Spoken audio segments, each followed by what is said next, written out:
बसणार चिपळ्याची जीवित. पण आपण काय करायचं? आपण बी तेच करायचं.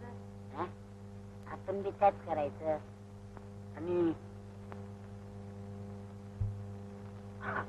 आणि उद्या पोरं झाली म्हणजे मग विठ्ठला, पंढरीनाथा आता तुझ्याशिवाय कोण आहे? मी दीन, पती, अन्याय अन्याय